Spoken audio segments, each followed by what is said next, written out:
Hello friends, you are most welcome in physics in easy way. दोस्तों, physics in easy वे में आपका बहुत बहुत स्वागत है। पिछले वीडियो क्लिप में हमने गुरुत्व केंद्र से संबंधित तथ्यों को देखा था, जिसमें हमने बताया था कि गुरुत्व केंद्र किसी भी पिंड का वह बिंदु होता है जहां पर उसका समस्त भार कार्य करता है। या कह लें कि यदि प्रत्येक पिंड को छोटे छोटे कणों से मिलकर बना हुआ मान लें, तो हर कण पर जो गुरुत्वाकर्षण बल लगता है, उन गुरुत्वाकर्षण बल का जो परिणामी होता है किसी एक बिंदु पर कार्य करता हुआ माना जाता है। उसी बिंदु को हम क्या कहते हैं, उस पिंड का गुरुत्व केंद्र कहते हैं। तो आज हम लोग संतुलन अथवा साम्यावस्था की स्थिति के विषय में चर्चा करेंगे, जिसमें हम देखेंगे कि गुरुत्व केंद्र के विस्थापन से वस्तु की संतुलन में क्या प्रभाव पड़ता है। तो सबसे पहले तो हम संतुलन अथवा साम्यावस्था को समझेंगे।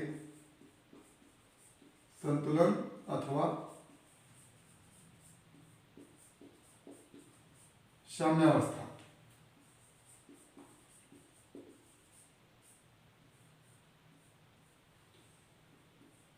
तो साम्यावस्था से ऐसी अवस्था से है जिसमें वस्तु जिस स्थिति में है उसी स्थिति में बनी रहती है। वस्तुतः वस्तु की दो स्थिति होती है, एक गति की स्थिति और दूसरी विराम की स्थिति। तो यदि वस्तु साम्यावस्था में है तो उसकी स्थिति एक तरह से विराम की स्थिति है। और किसी वस्तु में गति दो तरह की होती है। एक तो गति होती है रेखीय गति, और दूसरी गति होती है अक्ष के परितः घूर्णन गति। अक्ष के परितः घूर्णन गति। और तीसरी एक तरह से कह लें परिक्रमण गति, वृत्ताकार पथ पर गति, परिक्रमण गति। तो वस्तु की इस रेखीय गति के लिए बल की आवश्यकता होती है। बल की आवश्यकता होती है।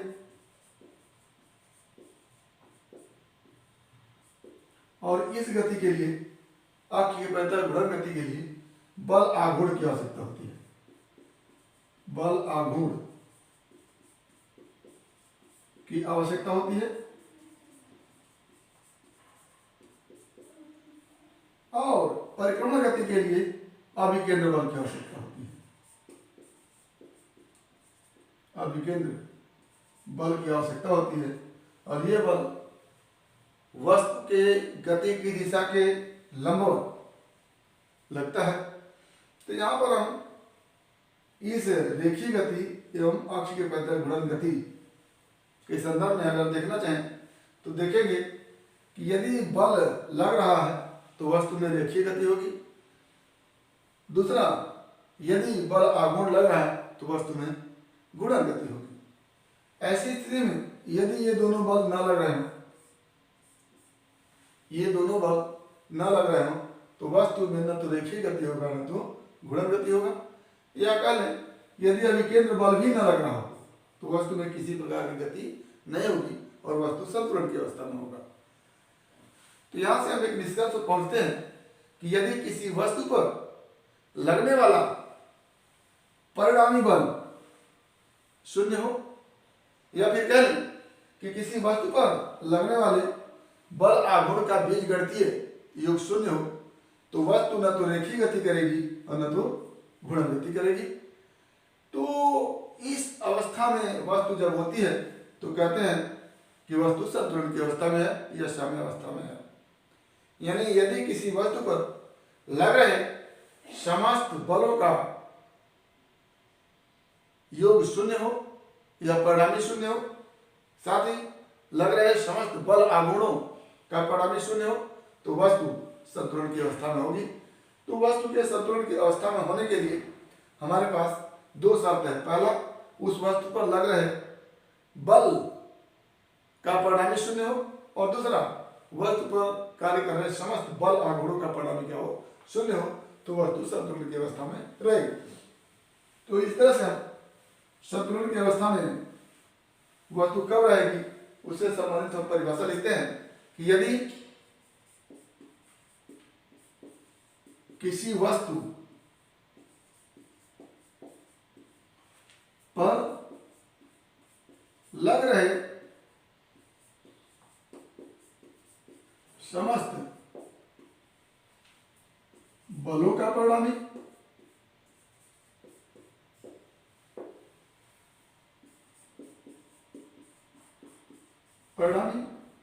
एवं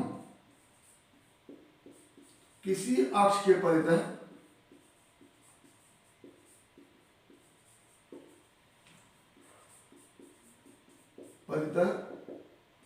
लग रहे समस्त बल आघूर्णों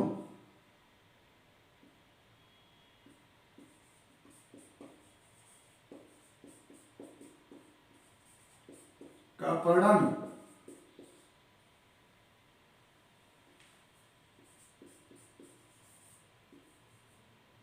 शून्य हो, तो वस्तु संतुलन की अवस्था में होगी।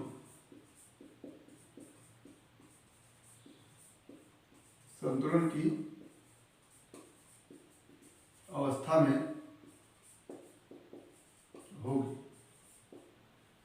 यानी वस्तु पर न तो परिणामी बल लग रहा हो और न ही वस्तु पर परिणामी बल आघूर्ण लग रहा हो, तो वस्तु जो होगी वो संतुलन की अवस्था में रहेगी। आगे, वस्तु अगर संतुलन की अवस्था में है तो उसका संतुलन किस प्रकार का है, तो हम तीन तरह के संतुलन की बात करते हैं। एक है स्थायी संतुलन, दूसरा है अस्थायी संतुलन,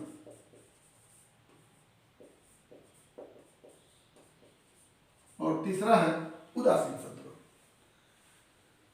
तो सबसे पहले तो ये स्थिति है कि अस्थायी संतुलन या वस्तु के संतुलन के लिए कंडीशन नंबर 1 कि लग रहे समस्त बलों का परिणामी शून्य हो, साथ ही उस पर लग रहे समस्त बल आघूर्णों का परिणामी शून्य।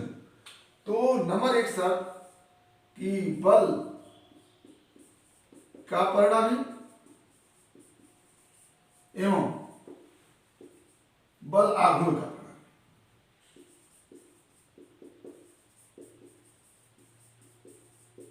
का परिणाम क्या हो, शून्य।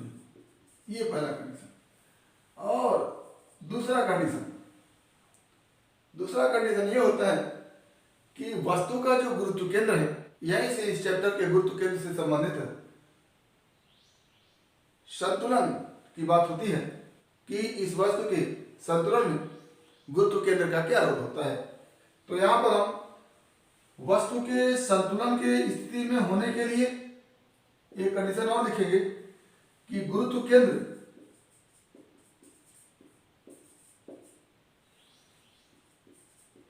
पर कार्यरत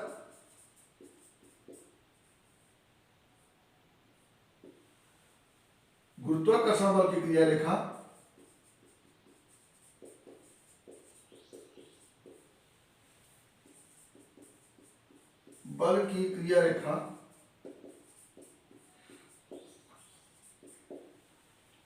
वस्तु के आधार से होकर जानी चाहिए, वस्तु के आधार से होकर जानी चाहिए।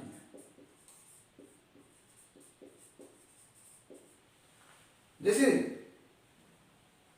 वस्तु, पहली वस्तु ये है जो क्लियर लाइन से दिखी हुई है, तो इस वस्तु का गुरुत्व केंद्र ये है और इस पर लगने वाला गुरुत्वाकर्षण बल नीचे की ओर होगा, और गुरुत्वाकर्षण बल की क्रिया रेखा ये हम दिखाएं ये गुरुत्वाकर्षण की क्रिया रेखा जो आधार है उस आधार से गुजरना चाहिए।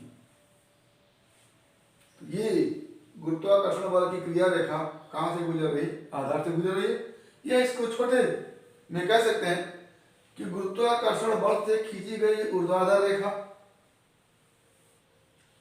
आधार के ऊपर गुजरना चाहिए। तो यहां पर देखिएगा ये वस्तु है और इसका ये गुरुत्व केंद्र है, इससे खींची जाने वाली ऊर्ध्वाधर रेखा इस आधार से होकर जा रही है। तो वस्तु यहां पर संतुलन की स्थिति में है। दूसरा, अगर ये वस्तु इस तरह से उलट के रख दी जाए और इस गुरुत्व केंद्र जी से होकर गुजरने वाली ऊर्ध्वाधर लाइन फिर आधार से होकर के जा रही है, ये भी वस्तु क्या है, संतुलन की स्थिति में है। तीसरा, ये वस्तु अगर देखें तो ये गोला है, गोले का गुरुत्व केंद्र उसके केंद्र पर होता है और केंद्र से गुजरने वाली जो ऊर्ध्वाधर लाइन है इसके आधार से होकर के जा रही है। ये तीनों ही वस्तुएं जो क्लियर लाइन से दिख रही हैं वो क्या है, संतुलन की स्थिति में है। लेकिन अब इस संतुलन में भी हम तीन भाग देखते हैं। एक है अस्थायी संतुलन, दूसरा है अस्थायी संतुलन, तीसरा है उदासीन संतुलन। तो कब संतुलन स्थायी होगा, कब संतुलन अस्थायी होगा, कब संतुलन उदासीन होगा, इस संदर्भ में हम चर्चा करेंगे। तो यहाँ पर अस्थायी संतुलन की बात हम करते हैं। तो अस्थायी संतुलन एक ऐसा संतुलन होता है कि जब वस्तु संतुलन में है और उसे थोड़ा सा भी विस्थापित कर दें तो वस्तु पुनः अपनी प्रारंभिक स्थिति में आ जाती है। तो ऐसे संतुलन को हम क्या कहते हैं, अस्थायी संतुलन कहते हैं। या कह लें वस्तु इस स्थिति में है तो संतुलन की स्थिति में है और इसको थोड़ा सा भी डिस्टर्ब करते हैं, थोड़ा सा भी विस्थापित करते हैं तो वस्तु पुनः अपनी प्रारंभिक स्थिति में आ जाती है। तो इस तरह का संतुलन जो होता है वो स्थायी संतुलन होता है। आप देख रहे हैं ये शंकु है जो अपने आधार के सहयोग से रुका हुआ है। तो जब इस शंकु को थोड़ा सा डिस्टर्ब करते हैं तो शंकु पुनः अपनी प्रारंभिक स्थिति में आ जाता है। इधर डिस्टर्ब करेंगे तो भी अपनी प्रारंभिक स्थिति में आ जाता है।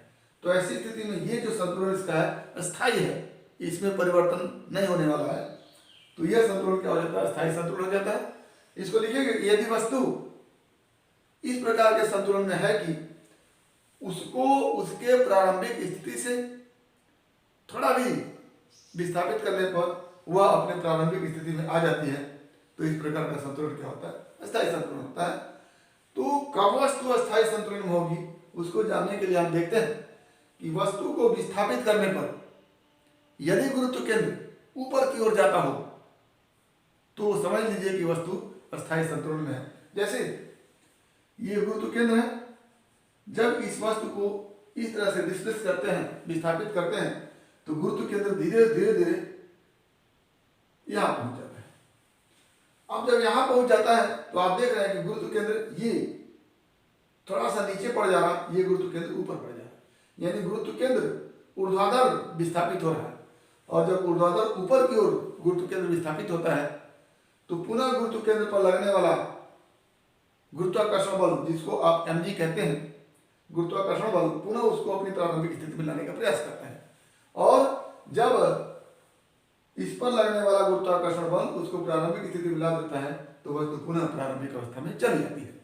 तो कुल मिलाकर के हम कहेंगे कि यदि वस्तु अपने संतुलन की अवस्था में है और उसे संतुलन से कुछ विस्थापित कर देने पर वस्तु पुनः अपनी प्रारंभिक अवस्था में आ जाती है, तो वस्तु का इस प्रकार का संतुलन अस्थायी संतुलन होगा।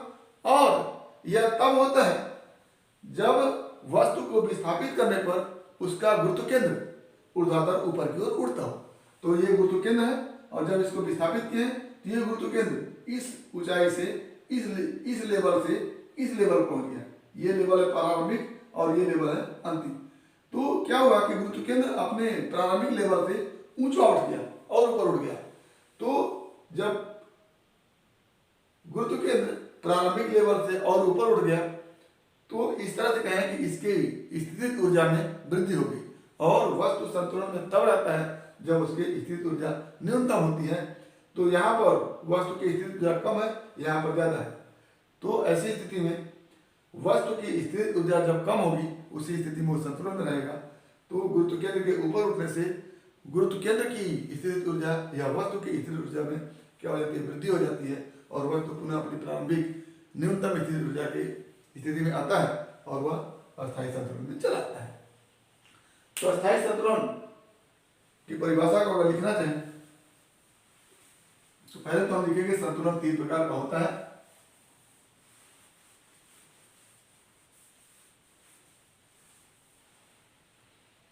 संतुलन 3 प्रकार का,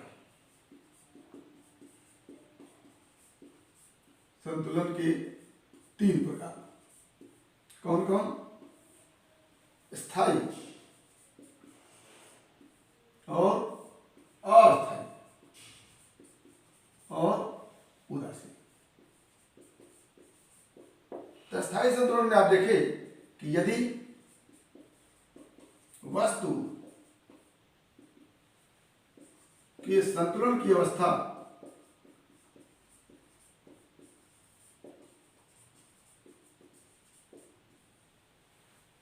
से विस्थापित करने पर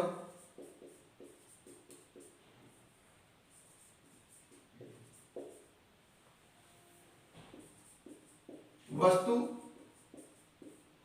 पुनः अपनी प्रारंभिक अवस्था में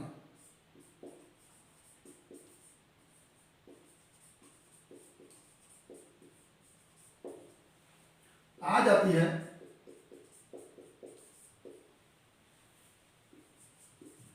तो वस्तु में यह संतुलन स्थायी संतुलन है।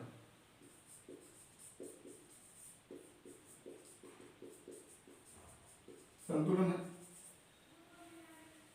वस्तु को विस्थापित करने पर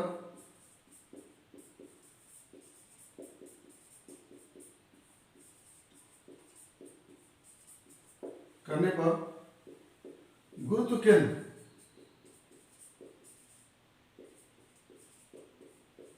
ऊपर उठ जाता है, ऊपर उठ जाता है।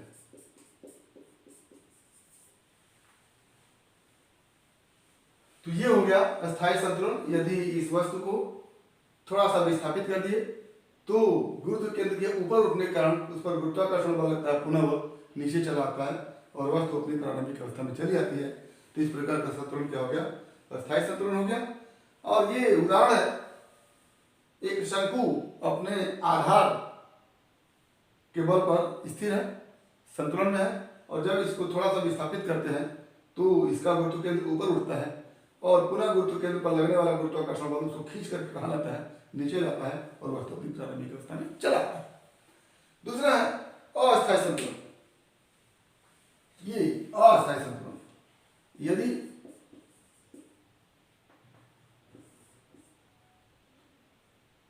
संतुलन की अवस्था से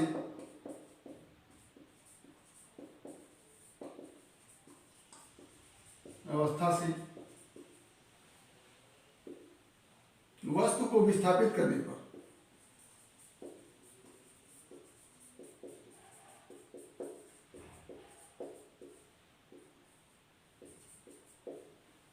वस्तु अपनी प्रारंभिक अवस्था में न आकर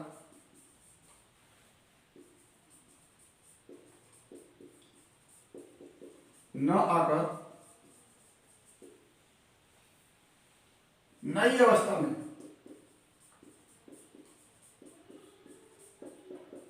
पहुंच जाती है,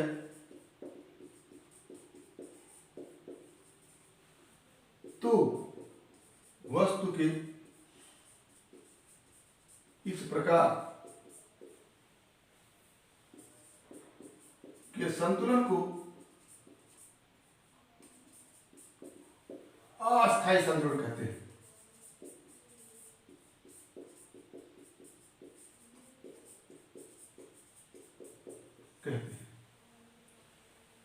जैसे ये वस्तु है, ये शंकु है, वो अपने शीर्ष के आधार पर रुकी हुई है और जब शीर्ष के आधार पर है तो किसी तरह से बैलेंस करके उसको हम संतुलित किए हैं संतुलन की अवस्था में।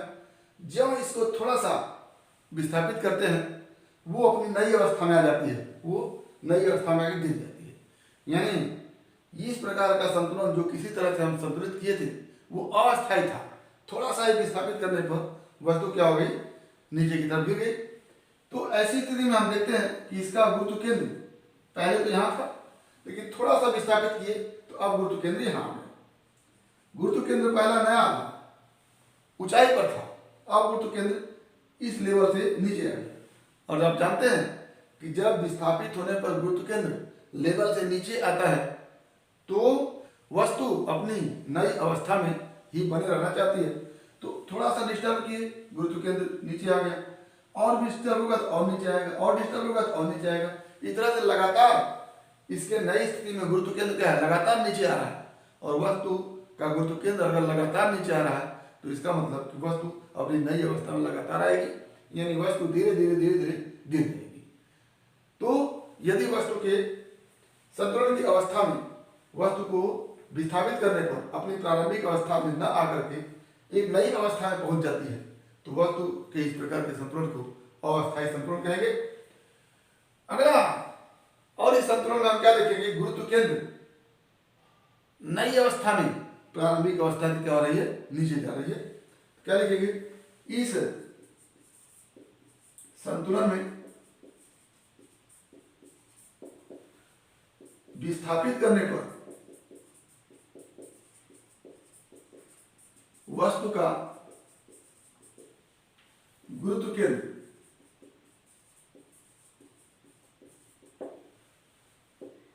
नीचे की ओर विस्थापित होता है, विस्थापित होता है। यानी अगर थोड़ा सा विस्थापित करने पर इसका गुरुत्व केंद्र नीचे की ओर आने लगे तो इसका मतलब कि ये अस्थायी संतुलन में है और ये लगातार अपनी स्थिति में परिवर्तन करती जाएगी। तो इस प्रकार का संतुलन क्या हो गया, अस्थायी संतुलन हो गया। और एक चीज और बताते हैं कि संतुलन को बने रहने के लिए गुरुत्व केंद्र से खींची गई ऊर्ध्वाधर रेखा आधार से होकर के जाएगी। तो यहाँ पर आप देख रहे हैं कि अगर थोड़ा सा विस्थापित भी कर दिए तो ये गुरुत्व केंद्र है, इससे खींची जाने वाली ऊर्ध्वाधर रेखा फिर इसके आधार से ही जा रही है। तो जब तक विस्थापित होने पर गुरुत्व केंद्र से जाने वाली ऊर्ध्वाधर रेखा आधार से ही गुजरेगी तब तक ये अस्थायी संतुलन में बना रहेगा। और जब ही ये गुरुत्व केंद्र यहाँ पहुंच गया और ये आधार रेखा से बाहर निकल गई, ये जी यहाँ पर हो गया और इससे ऊर्ध्वाधर लाइन जो खींचे तो आधार से बाहर हो गई, तो ऐसी स्थिति में ये अस्थायी संतुलन में पहुंच जाता है। तो आपको अस्थायी संतुलन को बनाए रखने के लिए गुरुत्व केंद्र से खींची गई ऊर्ध्वाधर रेखा को ये देखना पड़ता है कि यह वस्तु के आधार से होकर के जा रही है। अगर वस्तु के आधार से होकर के जा रही है तो ये वस्तु अस्थायी संतुलन में है। यहाँ पर हम देखते हैं कि प्रारंभिक अवस्था में गुरुत्व से जाने वाली ऊर्ध्वाधर लाइन आधार से होकर के जा रही है, जो बिंदु की तरह आधार है उससे होकर के जा रही है, लेकिन थोड़ा सा भी डिस्टर्ब कर रहे हैं तो ये जो ऊर्ध्वाधर लाइन है वो आधार से बाहर निकल जा रही है। और ये जो लक्षण है ये है अस्थायी संतुलन के। तो वस्तु के अस्थायी संतुलन के लिए या वस्तु के संतुलन के लिए हमेशा गुरुत्व केंद्र से खींची जाने वाली ऊर्ध्वाधर रेखा उसके आधार से होकर के गुजर जाती है। तीसरी स्थिति है उदासीन संतुलन की। उदासीन संतुलन की, तो इसमें देखेंगे हम कि वस्तु को विस्थापित करके जिस अवस्था में रखते हैं वही अवस्था में वस्तु बनी रहती है, उसी अवस्था में वस्तु क्या होती है, बनी होती है। जैसे इस हम गोले को देखें तो गोले का प्रारंभिक अवस्था ये है, थोड़ा सा विस्थापित किए तो गोला फिर वहीं पे जाकर रुक गया, थोड़ा और विस्थापित किए गोला फिर वहीं पे जाकर रुक गया। इसका आशय यह है कि यदि वस्तु के संतुलन में थोड़ा सा विस्थापित कर दिया जाए तो वस्तु उसी स्थिति में बनी रहती है, यानी लगातार वस्तु अपने नई स्थिति में ही बनी रहती है। यहाँ पर थी वस्तु, थोड़ा सा विस्थापित की, यहाँ पर आ गई, यहीं पर रुकी है, फिर और विस्थापित किए, यहाँ पर आ गई, यहीं पर रुकी है। तो वस्तु को जितना विस्थापित करते हैं उसी स्थिति में बनी रहती है। तो इस प्रकार का संतुलन क्या हो गया, उदासीन संतुलन हो गया। तो यहाँ पर हम देखें कि वस्तु को थोड़ा सा विस्थापित किए, वस्तु अपने पहली स्थिति में आ गई। यहाँ पर देखिए वस्तु को थोड़ा सा विस्थापित किए, वस्तु अपने आप विस्थापित होकर के एक नई अवस्था पकड़ लेती है। और यहाँ पर हम देख रहे हैं वस्तु को जितना विस्थापित कर रहे हैं वस्तु वहीं पर रुकी रह रही है। तो इस प्रकार का संतुलन क्या होता है, उदासीन संतुलन होता है। इस संतुलन में जो गुरुत्व केंद्र है किसी भी स्थिति में अपनी एक ही ऊंचाई पर, एक ही लेवल पर बनी रहती है। तो इस प्रकार का संतुलन कहा जाता है, उदासीन संतुलन होता है। तो इसमें आप लिखेंगे कि यदि वस्तु के संतुलन की अवस्था से विस्थापित करने पर वस्तु उसी अवस्था में बनी रहती है, तो वस्तु में इस प्रकार का संतुलन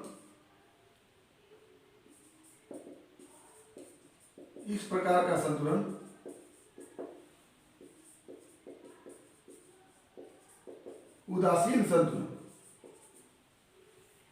संतुलन होता है। एग्जाम्पल के रूप में इस बात को हम देखेंगे, इस गोले को देखेंगे।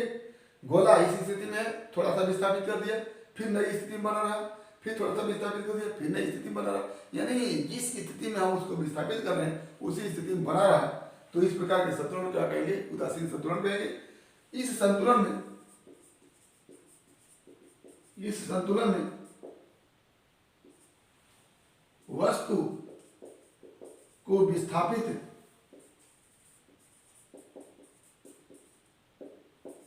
करने पर उसके गुरुत्व केंद्र में ऊर्ध्वाधर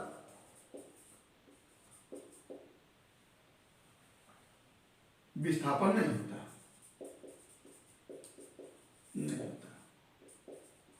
और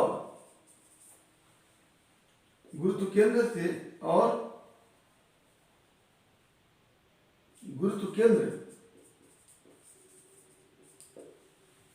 से खींची गई रेखा हमेशा आधार से होकर जाती है।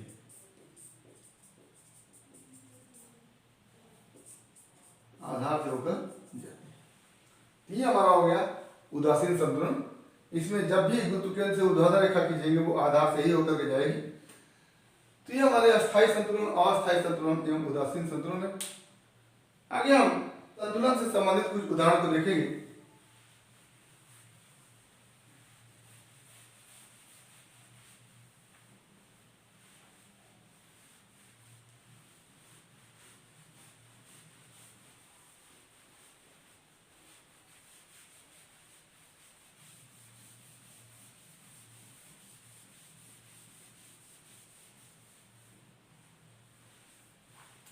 इसमें एक चीज हमने देखा कि यदि वस्तु के संतुलन की स्थिति से विस्थापित कर दिया जाता है तो यदि गुरुत्व केंद्र ऊपर उठता है, गुरुत्व केंद्र ऊपर उठता हो तो संतुलन कैसा, स्थायी संतुलन। यदि नीचे उठता हो, नीचे गिरता हो तो अस्थायी।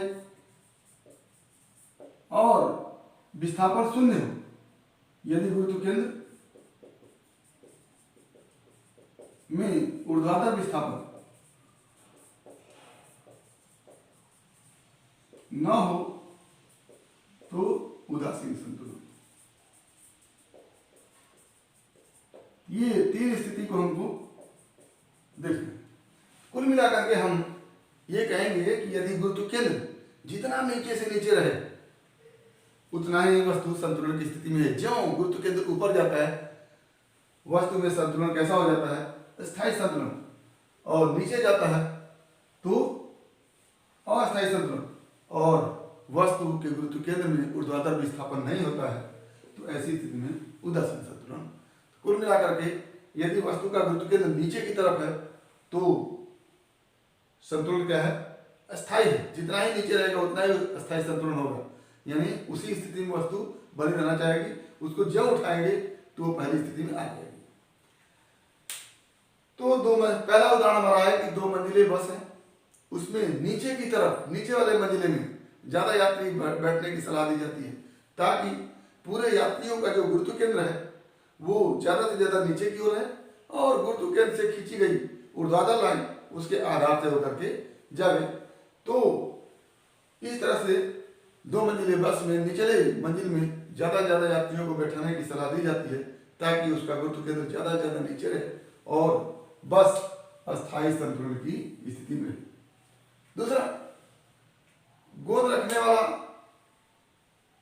शीशी का बेस वजनी बनाया जाता है, ज्यादा द्रव्यमान का बनाया जाता है या ज्यादा चौड़ा बनाया जाता है इस तरह से, ताकि इस पूरे गोंद से भरे हुए शीशी के गुरुत्व केंद्र से खींची जाने वाली जो ऊर्ध्वाधर लाइन है उसके आधार से होकर के जाए। तो गोंद या किसी लिक्विड पदार्थ को रखे जाने वाली जो शीशी होती है उसका आधार चौड़ा कर दिया जाता है ताकि उसके गुरुत्व केंद्र से जाने वाली ऊर्ध्वाधर रेखा उसके आधार से होकर के जाए। अगर इस तरह का बना दिया जाए, इस तरह शीशी इस तरह की बना दी गई, ये इस तरह, तो इसमें जो गुरुत्व केंद्र होगा थोड़ा सा भी डिस्टर्ब होगा तो ये आधार से बाहर निकल जाएगा और शीशी के वजह उलट जाएगी।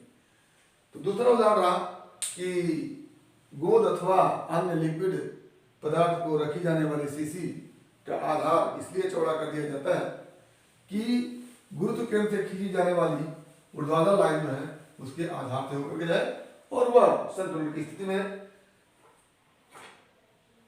तीसरा जो उदाहरण है कि जलयानों की पेदी पर नमक या बालू जैसे वजनी पदार्थ को रख दिया जाता है ताकि उसका गुरुत्व केंद्र नीचे बना रहे, और गुरुत्व केंद्र जब नीचे बना होता है तभी संतुलन क्या होता है, अस्थायी संतुलन होता है।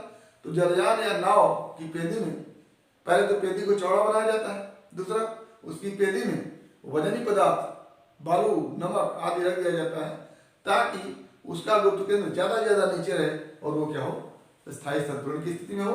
अगला, सर्कस में जो सर्कस दिखाने वाला व्यक्ति होता है जब डोरी पर वो चलता है तो उसके हाथ में एक बांस दे दिया जाता है ताकि बांस के सहारे वह अपने गुरुत्व केंद्र को ऐसा बनाए रखे कि वो उसके आधार से दोनों पैरों के बीच से होकर के गुजरे। तो गुरुत्व केंद्र को संतुलित करने के लिए, गुरुत्व केंद्र को की स्थिति को बनाए रखने के लिए कि वो उससे खींची जाने वाली ऊर्ध्वाधर लाइन हमेशा उसके पैर के बीच से होकर के जाए, उसको एक बांस दे दिया जाता है ताकि वो बांस के सहारे गुरुत्व केंद्र को क्या करे, गुरुत्व केंद्र को ऐसी स्थिति में बनाए रखे कि उससे खींची जाने वाली जो ऊर्ध्वाधर लाइन है उसके दोनों पैरों के बीच से होकर के जाए। और अगला, जब कोई व्यक्ति पानी से भरी बाल्टी को लेकर के चलता है तो वह अपने शरीर को जिस तरफ पानी से भरी बाल्टी लिया रहता है उसके विपरीत दिशा में मोड़ लेता है ताकि उसका गुरुत्व केंद्र पुनः उसके दोनों पैरों के बीच से होकर के जाए। तो ये हमारे गुरुत्व केंद्र से संबंधित कुछ एग्जाम्पल है जिसको हम गुरुत्व केंद्र की प्रकृति के आधार पर समझ सकते हैं। तो पहला, गुरुत्व केंद्र ज्यादा वस्तु के निचले भाग में होना चाहिए। दूसरा, गुरुत्व केंद्र से खींची गई जो ऊर्ध्वाधर लाइन है वो आधार से होकर के गुजरना चाहिए। तीसरा, अस्थायी संतुलन की स्थिति तभी बनी रहेगी जब वस्तु का गुरुत्व केंद्र विस्थापित होने पर अपनी प्रारंभिक अवस्था से ऊपर की ओर उठे तो संतुलन कैसा होगा, अस्थायी होगा, और नीचे की ओर गिरे तो संतुलन कैसा होगा, अस्थायी होगा। और यदि गुरुत्व केंद्र की स्थिति में कोई प्रभाव न पड़े तो संतुलन क्या होगा, उदासीन संतुलन होगा। तो इस प्रकार से हमने संतुलन की परिभाषा देखी कि जब किसी वस्तु पर न तो कोई बल लग रहा हो न तो कोई बलागुण लग रहा हो, या कह लें कि जब किसी वस्तु पर न तो कोई परिणामी बल लग रहा हो न तो कोई परिणामी बलागुण लग रहा हो तो वस्तु संतुलन की स्थिति में होती है।